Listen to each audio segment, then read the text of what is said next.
Hey, so amazing. You see how they playing? Live wire, it's all about sports and entertainment. You don't wanna miss it, so official like you never seen. Keep it going till the whistle blowing from the referee. Everything from highlights and stats, you know that we gotta run it back. Whether on the field or the court, you know that this is where it's at. Subscribe, no delaying. This is Live Wire, sports and entertainment. Let's go. All right, what's good, everyone? Welcome to another Live Wire Sports Media. This is your boy, Live Wire himself. All right, the Indiana Fever just couldn't get it done. They ran into a buzzsaw of one of the hottest teams since the Olympic break, which they was one of the hottest teams since the Olympic break, only winning 2 games prior to that time against the Seattle Storm and the Phoenix Mercury. But the Minnesota Lynx pretty much is the hottest team since the break. They have taken down the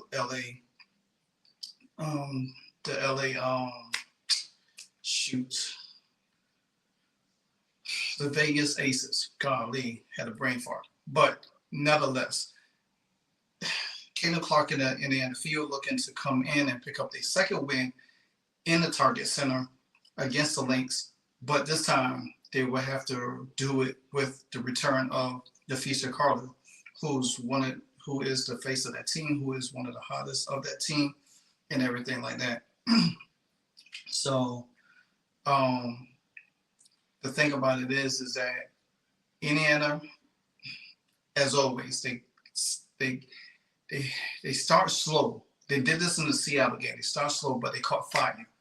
They would in the second quarter they caught fire when they had the lineup of Lexi, I think Demirs Dantes, Kelsey Mitchell, and I think Aaliyah Boston. But nevertheless, it was still an uphill battle because they outscored the Lynx. I think it was 22 to 16 in that span, and they was only down 1 at halftime. Then, in the third quarter, it's the same thing all season long. The third quarter is the Indiana Fever Achilles heel. Whether they up a lead or they down, they seem to never have a consistent flow of how to come out the gate, in which the Minnesota Lynx caught fire in the third and went up 15. Now, the Fever did manage to cut it down to 5, but it got pushed back up to 15 again because Chrissy Size again seemed like she could not get the rotation right.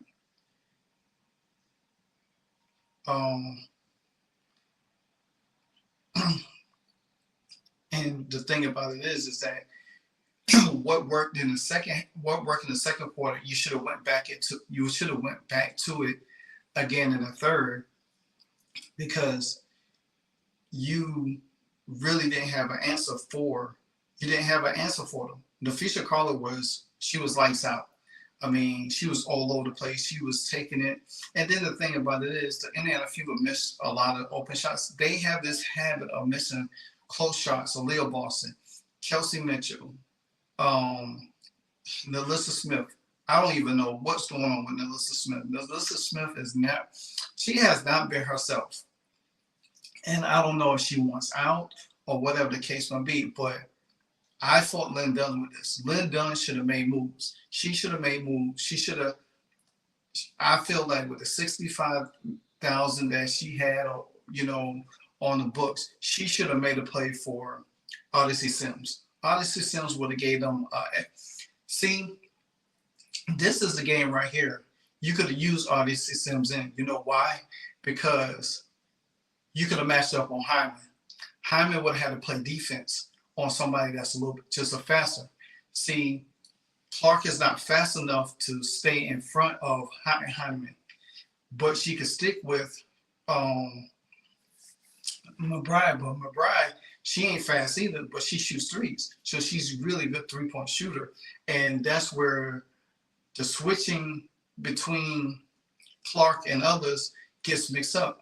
and it seemed like they fall into the same bad habits that they had in the beginning of the season, and they felt in this game. Now, I don't know if it was because of the Maya Moore retirement celebration they had there, or they just felt like, hey, you know what?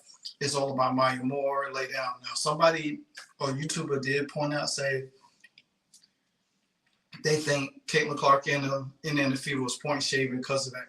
I don't think so. I just think that is what it is. But nevertheless, Chrissy Sires, she has to figure out where her best lineup is. If her best lineup is in the second quarter that got them back in the game by down one, why not start? Me personally, Katie Lou has not been consistent at hitting threes. For the last 3 games, even I think, for the last 3 games, Lexi Hall has been hitting her open shots. Lexi Hall was 4 for 5 from the field, 2 from 3 from three-point land, and she had 10 points off the bench. Damaris Johnson had 8 points. Tammy Fambelli, with her return, she had 4 points. You know what I'm saying? She only played 16 minutes. Erica Wheeler only 8 minutes, but she only had 2 points, and that was a mid-range. So the bench gave you 18, 19, 20, 21, 22, 23, 24, 24 points. That still ain't enough. Because guess what? That 24 points was negated by Napheesa Collier because she had 31. Because her bench scored, Heineman only scored, she was effective with assistant driver, she only had 4 points. No, she had 10 points, and Hines, she only had 4 points. So you look at it, that's 14. So you have 4 people on your bench, and 2 of them then negated that almost by 10 by themselves. Nobody else on the Lynx bench scored besides them. They had 14. You had 24 points. You needed more points. Dante's missed some. Dante's probably would have had a Lexi Hall night if she had hit all her shots. She probably would have had 20-something points off the bench. That would have helped a whole lot and got them in the game. If you think about it, Dante's was 0 for 5 from 3 points. So 5 times 3 is what, 15, plus her 8. If she had hit all 5 of her shots from 3, and the 8 points, that would have been, what, 23 points. 23 points, that would have gave you 100. So if she had hit all her shots, they would have beat the Lynx. She was 0 for 5. She was 4 from 10 from the field. You know what I'm saying? And Leo Boston had a double-double. She had 15 boards, but that's all she could do because she was so busy getting matched up with Napheesa Collier, where Napheesa Collier is so crafty. She's smaller, she's crafty, she can get to the basket. Leo Boston is a big body, so she doesn't move agile as well. And that's where you need like me personally, Katie Lou Samuelson, she was 0 for 4 from the field, 0 for 2 for 3. She has not been hitting on nothing, but she's still been getting a starting role. It's time to switch her out and say, hey, look, you made me come off the bench, you can find your shooting. Lexi Hall has been that spark plug on defense. She has been that spark plug on defense. And to my point with Lexi Hall, she was a +8. She was a +8, 1 steal. You know what I'm saying? 2 block shots. She was 100% she was 100% TS true shooting. So why not have her shoot? Why not have Lexi Hall start in the game? She needs to start now because that, to me, that'll give. When you play, the thing about it is when you playing, when Indiana play that lineup with Caitlin, Boston, Mitchell, Melissa Smith, and Katie Lou, guess what happens? That is a half-court set, and they don't move well. There was times in the third quarter, Caitlin was getting trapped, and nobody moved to help her. You got to move. They got to move. Even Caitlin, she got to stop. She got to move some. They stand around too much and waiting for something to happen. They didn't even play like the Indiana Fever played the last 2 games would come out the break. They wasn't running. I mean, Lexi had 2 long passes, but she couldn't get to them because Clark threw them too far for her to get them. They would have been easy buckets for her, you know. But you got to think about this. You need your horses on the floor. Then Erica will come in the game. Caitlin is on the wing in the first half. She's on the wing. She's not even looking at her. You got to pass it to the person that could get your better options. And I have to give the Minnesota Lynx a whole lot of credit because the fact of the matter is that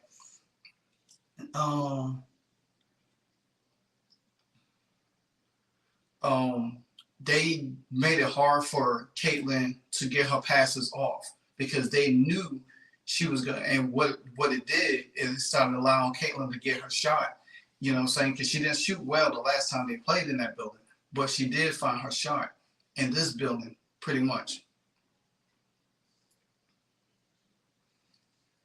So, and that's another thing that's is kind of hard and it's taken away from everything. If you look at Lexi Hall, no points, 2 rebounds, 1 assist. She was a minus 18, 14 minutes, you're not doing nothing. You're not giving the team nothing. You're not giving them anything. And so my thing is, why are you out there if you're not giving them nothing?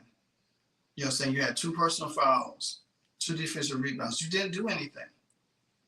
So my thing is, Chrissy Side's going to have to say, you know what? Hey, I need to make sure I need to put her to start.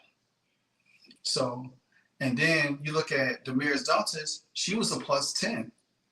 She played 17 minutes, 8 points, 4 rebounds, 2 assists. You know, she shot 40% from the field. Her true shooting was 40. She was 4 for 10, 4 for 5. Like I said, if she had hit all of her, if she hit, if she had hit all, like I said, she hit all 5 of her shots, that's 15 points. Well, let me see.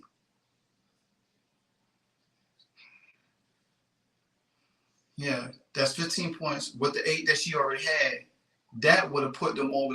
That would have put them over to beat the Minnesota Lynx easily. You know what I'm saying? And then you have Napheesa Smith right here. Napheesa Smith, a minus 13, 2 points, 3 rebounds. Her true shooting, 22.5. And I don't know what's going on with Napheesa Smith, like I said, because the fact of the matter is she's not even looking like herself. She's not even looking like herself. You know, this is where I feel like there needs to be a shakeup in the lineup. Now that Timmy's back, put Timmy in the starting lineup. Put Lexi Hall in the lineup. Get somebody, get them to be a more running team a little bit. You know what I'm saying? Stress the field out, because all you're doing is clogging up, and there's no movement between them. If you really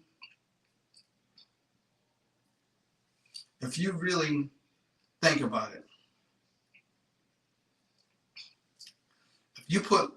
if you put Timmy in the starting lineup with Lexi Hall, guess what? That's going to help.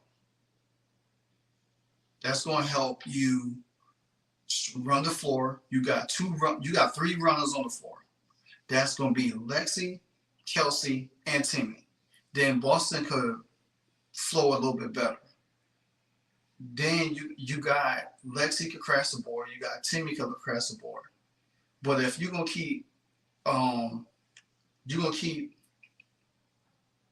Smith and the other girl in, then guess what's gonna happen? Then what you could do, substitute out Dantas. Bring in Dantas for Tammy Finn Bentley, or then you could bring either Napheesa Smith in for Lexi, or you could bring Katie Lou in for whoever. But the thing about it is that you don't have the luxury to exploit matchups. And that's why I say if you start your team out fast, your team will be able to maneuver a little bit better. You look at the Minnesota Lynx.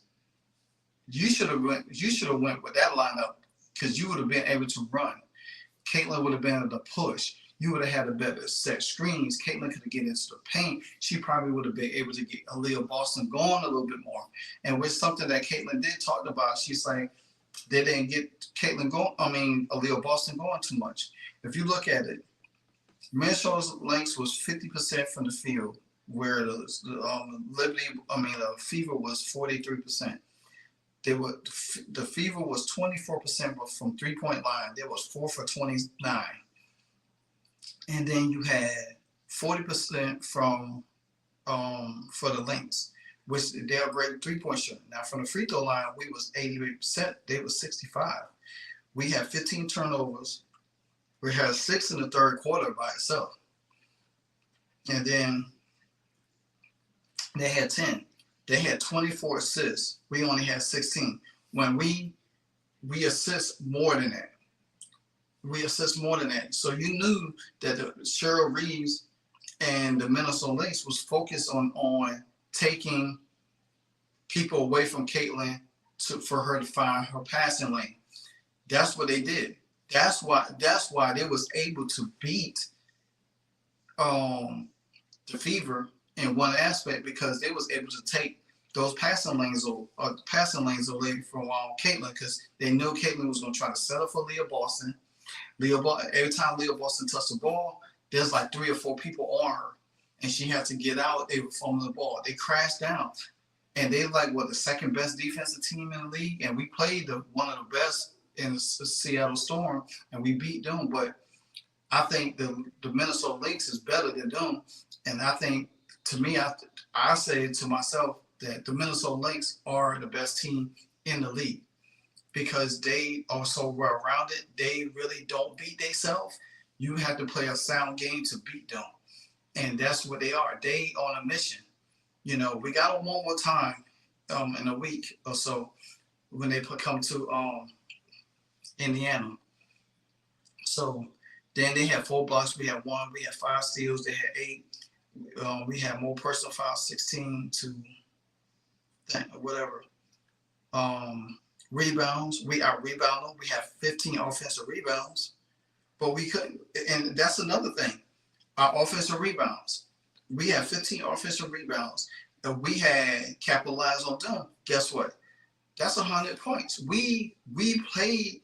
We had ourselves in the game, but they didn't execute better, and the lineup didn't. It was all over the place. And this is where Chrissy Sides got to really start looking at and say, dang, I got to go there. And this is what gets her in trouble. And I don't understand why Lynn Dillons, wants to continue to hold on to her for that fact. Now, there was one moment of the game where Caitlin Clark and Chrissy Sides were on the sideline. And Chrissy Sides asked her, what do you think? And Caitlin gave her response and say, whatever it was effed up.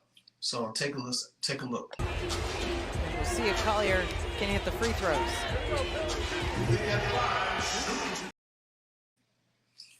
You can tell Caitlin was frustrated, and you see Chrissy Sides looking like, hey, what you thinking?